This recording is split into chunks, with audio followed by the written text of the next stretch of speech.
Hoje a gente lançou um desafio diferente pro Braulio, para o nosso Poesia com Rapadura. Toda semana ele escreve um texto referente a um dos temas. Em geral, um cordel. Hoje ele disse para mim, Fátima, hoje não fiz cordel não, hoje fiz uma poesia mesmo, né? Para a gente apresentar. É um pensamento em forma de poesia. Vamos ouvir então, vamos lá, vamos pro nosso pensar, na nossa Poesia com Rapadura. Já tá lá preparado, Braulio, eu acho que vocês vão gostar. Vamos ver.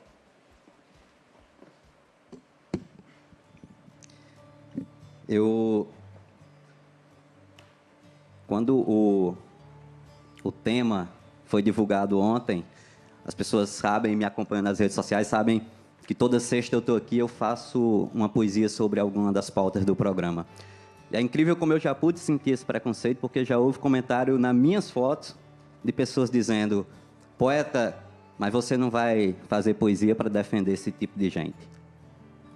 E eu já fiz poesia aqui para defender o nordestino, eu como nordestino, mas eu também fiz poesia para defender o povo negro, quando eu fiz um poema sobre a consciência negra. Eu não sou negro. Eu fiz um poema para defender as pessoas que sofrem preconceito por serem gordinhas. E eu não sou gordinho. Mas para defender as pessoas, você precisa ser alguém do bem. E isso eu sei que eu sou alguém do bem. E a minha poesia está aqui para defender as pessoas do bem. E foi por isso que eu escrevi esse poema, onde eu disse: será mesmo que o respeito anda mesmo em desuso? Para mim soa tão confuso essa tal necessidade de alguém que é diferente enfrentar um mar de gente lutando por igualdade. E talvez essa igualdade, essa tal pluralidade, seja a mais pura vontade de viver a liberdade. De ser só o que se é, de ser homem, ser mulher, de ser quem você quiser, de ser alguém de verdade. Seja trans, seja transparente, seja simplesmente gente.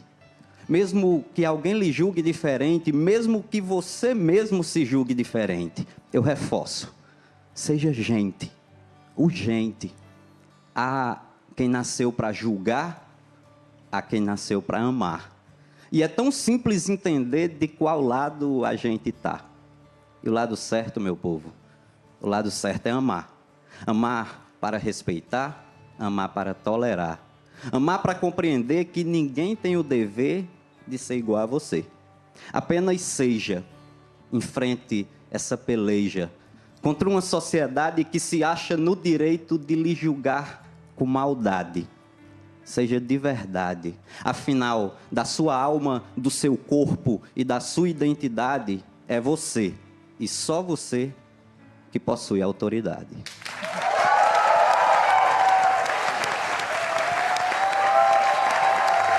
Lindo. Obrigada, Braulio. Acho que você disse por todos nós, né? A gente vai começar o programa falando de um assunto que preocupa muitas famílias. É saber por que algumas crianças não se identificam com o sexo em que nasceram. São meninos que se sentem meninas e meninas que se sentem meninos. O Dr. Sadé é coordenador do ambulatório de transtorno de identidade de gênero e orientação do Hospital das Clínicas de São Paulo. Acho que a maior dificuldade no início deva ser o seguinte: entender o que está acontecendo, porque deve ser um sofrimento muito grande, tanto para a criança quanto, certamente, para a família, que não deve entender o que está se passando naquele momento. É muito complicado para a família, porque eu não conheço nenhum pai, nenhuma mãe que na maternidade não tenha uma expectativa. Ou o filho vai ser menino ou vai ser menina, e aquela comemoração. Então, quando uma criança de 3, 4 anos de idade começa a vivenciar ou afirmar que não é um menino, né, não tem aquele sexo biológico como definidor, ou o contrário, é muito sofrimento. E os pais começam a se perguntar: o que eu fiz de errado? Ou será que eu incentivei quando dei aquele brinquedinho? Então, uma das primeiras etapas é facilitar para esses pais, para essa família, entender que assim, não tem nada de errado. Isso é uma coisa que pertence àquela criança, tem uma base biológica, e a gente vai acompanhar esse desenvolvimento ao longo dessa infância. O senhor falou até que ela chegar na diz puberdade. isso, né? Que ela verbaliza isso. E verbaliza, assim, existem casos de que a criança verbaliza muito cedo, de que ela não é um menino ou que ela não é uma menina? A gente tem no ambulatório crianças de 3, 4 anos de idade, tem a criança paradigmática, né? O símbolo do ambulatório, que ela chegou, nasceu um menino, e com 4 anos de idade era um menino disfórico, deprimido, irritado, violento, porque se dizia uma menina, tinha um nome de menina que escolheu, sofria muito nas questões sociais, na escola, na família, e hoje tem 10 anos, é uma menina, vive como menina, e a gente está aguardando a entrada da puberdade para poder definir, junto com a endócrino pediatra, a família, como é que vai ser esse desenvolvimento biológico daqui para frente. Quero deixar, a gente sabe que esse é um assunto com muito pouca informação, fala-se muito pouco sobre isso, essa é a segunda vez que a gente trata desse assunto aqui no programa e surgem muitas dúvidas, então se vocês tiverem qualquer questão, por favor, pessoal que tiver alguma dúvida e quiser tirar, eu acho que é uma oportunidade boa da gente entender. A gente estava com as borboletas no nosso telão, porque as borboletas são o símbolo, né, dessa campanha de aceitação e de respeito à criança e a qualquer tipo de transgênero, mas a gente resolveu hoje focar exatamente na criança, porque é onde, na verdade, começa muitas vezes o sofrimento, né? Porque se ela não é aceita, começa ali um drama muito grande. Eu confesso que eu sou super leigo no assunto, mas o que eu sei, que eu acho é que a fase mais espontânea que a gente tem na vida é a infância, né? Então acho que é justamente nesse momento que as coisas aparecem sem interferência de nada dos pais, da sociedade. Então eu acho que deve ser muito legal, porque você, na verdade, quando você está um adulto meio perdido, você acaba voltando para a infância para tentar resgatar a sua própria essência, né? Então, começando na infância alguma coisa que vai progredir, eu acho que tem tudo a ver. Uhum. E eu acho importante também falar que, assim, com a criança a gente não faz intervenção nenhuma. Ninguém vai dar hormônio, ninguém vai operar a criança. Não é esse o foco. É deixar essa criança desenvolver quem ela é, sem tantas restrições. Lá no ambulatório a gente usa um chavão, que assim, brinquedo não tem sexo. Brinquedo é brinquedo, as crianças podem brincar. Até para poder observar, né? Exatamente. E acompanhar esse desenvolvimento, auxiliar essa família, orientar a família, as questões das escolas, que são, às vezes, é bem complicado, como é que lida, pode usar o banheiro feminino, pode usar o banheiro masculino. E o que a gente percebe é que as crianças não têm o preconceito. Elas revelam o preconceito que os pais têm ou que em casa têm, e aí elas passam a vivenciar isso. Uhum. Então é um fenômeno muito interessante, porque parte da criança tem essa base biológica, mas esse contexto social vai determinando a vida que essa criança pode ter. Desde quando, para você, você percebia que tinha algo diferente na sua filha? Quer dizer, que inicialmente nascido como menino? Aos 3, 4 anos. Percebi a preferência por roupas e brinquedos femininos. Uhum. Mas eu achava que ia ser gay. Você já achava ali só por conta disso que seria uma criança que seria gay. Sim. Vamos ver como é que foi a historinha dela primeiro. Quando eu nasci, meu nome era de menino, mas eu não gostava muito. Eu odiava. Quando eu era bem pequena, eu usava as maquiagens da minha mãe, mas ninguém podia saber disso. Um dia ela descobriu. Mas meu pai não podia saber, ele não ia gostar.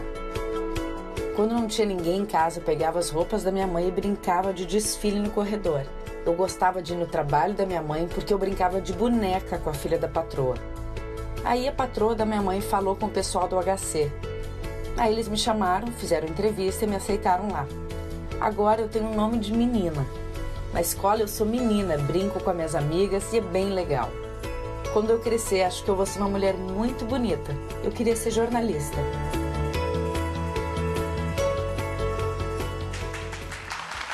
Alexandra, essa é uma história que você já conhece muito.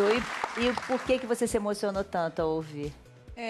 Eu acho que eu demorei demais para descobrir o sofrimento que ela sentia de ter que viver como menino, se vestir como menino. Uhum. E apesar de eu deixar brincar com as maquiagens, não percebi o sofrimento que ela vivia dentro de casa e na escola. Uhum. E como é que isso, em que momento você começou a perceber que a coisa era muito séria e que estava tornando a sua filha muito infeliz?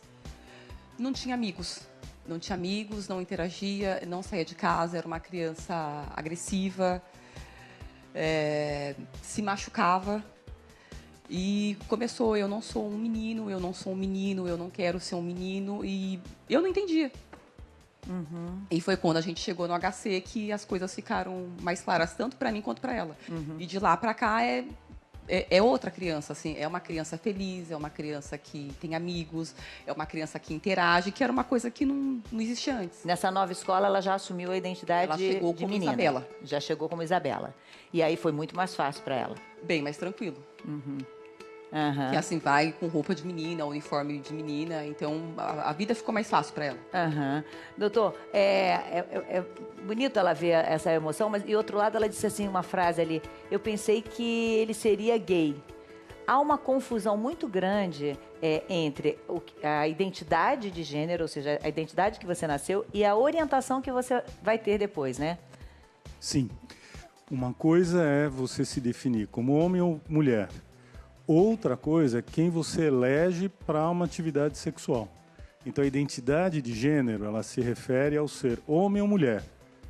Gênero, como diz a língua portuguesa, é masculino ou feminino. Eu posso ser um homem feminino, um homem masculino, uma mulher masculina, uma mulher feminina. E a sexualidade, a orientação sexual, diz respeito com quem eu quero exercer a minha sexualidade. Eu posso ser um homem que elejo um homem, elejo uma mulher, elejo os dois, elejo tudo, que agora o termo pansexual, né, está entrando como uma das orientações. Ou nenhum, não elejo ninguém, eu sou assexuado. Agora, a história da Isabela é muito bonita, e principalmente a história da Alexandra. A evolução dela, o sofrimento de ter diminuído, e para a gente é muito interessante vê-la hoje aqui bancando a Isabela. Que foi uma dificuldade para ela no grupo de pais, e hoje e assim, uma coisa importante, a Isabela é uma criança que já tem 10, 11 anos de idade. Ela não tem 3, 4 anos. Então, ela poder viver como menina e evidenciar isso e usufruir disso é diferente de uma criança muito pequena, que ainda vive num universo de fantasia. Desculpa, Fátima, identificou com 3 anos. 3 anos, ela. Mas só foi realizar, desculpa que eu não entendo mesmo, quando que ela começou a ser tratada assim, como... vai num crescendo. Aí depende dos pais. Se autorizam, se não autorizam, se permitem, É se não toda uma permitem. decisão familiar que vai sendo tomada, decisão, médicos e família juntos, né? E a criança. E a criança. Porque tem crianças pequenas que ficam transitando. Hoje eu sou menino, amanhã eu sou menina. E aí vai se definindo e vai. Nosso papel não é dizer para ninguém, você vai ser menino, você vai ser menina. A gente não decide nada. A criança vai mostrando para os pais e para a equipe como um todo quem ela é. A gente só respeita isso. E muitas crianças não têm essa questão. Tem a maioria não tem essa questão, mas as que têm, né, Mariana? E a gente vê o sofrimento, porque ainda hoje tocá-la tão fortemente, né? Eu fiquei bastante emocionada também, porque quando eu soube qual era o tema, eu vim pensando bastante, eu pensei que acho que o mais importante é tirar essa culpa dos pais. Né? É tirar essa ideia de que alguma coisa aconteceu errado, ou eu incentivei, ou eu fiz. Não! O mais importante você fez, que foi identificar, que foi levar, que é acompanhar e que é bancar a sua filha, né? Então, a gente tem que tirar, porque a gente, sei lá, eu não tenho filhos, mas tenho um sobrinho. Acho que as pessoas, quando têm filhos, têm esses projetos, né? Os projetos, que é como se você comprasse um produto. Ele vai funcionar assim. Isso em relação a tudo, e a né? tudo, né? A absolutamente tudo. A orientação sexual, a profissão, a tudo. O que vai ser na sociedade. Eu comprei ele vai funcionar assim. Não, ele não vai funcionar do jeito que você quer. Ele vai funcionar do jeito que ele é. E aí você observar isso e você... a máxima de tudo, né? Acho que isso é uma das provas de amor mais fortes que tem, assim. Você... Uma coisa que, assim, os pais sofrem muito também pelo entorno, pelo social. Porque as pessoas culpam muito os pais. Você incentivou, não incentivou? Faltou você fazer isso, faltou... Você tentou isso, né? Exatamente. E não é uma questão que dependa especificamente do pai fazer isso, o pai fazer aquilo. Às vezes a gente orienta, um pai que é mais omisso, participar com aquele filho, mostrar que o universo masculino pode ser interessante, ou o contrário, o universo feminino pode ser muito bonito, muito legal, mas assim, é a criança que vai se definir. Não são os pais, não é a sociedade, não somos nós que vamos dizer, você tem que ser isso. Porque o que ela disse, uma criança agressiva, triste, deprimida, que adulto seria ele, né? E que no frigir dos ovos, a maior dor possível seria fazer essa criança viver longe da sua própria essência, né? Acho que não teria dor maior do que alguém que vive longe da sua própria realidade, do que da sua essência. Ou para viver a sua essência, tem que ficar longe da sua família, por exemplo.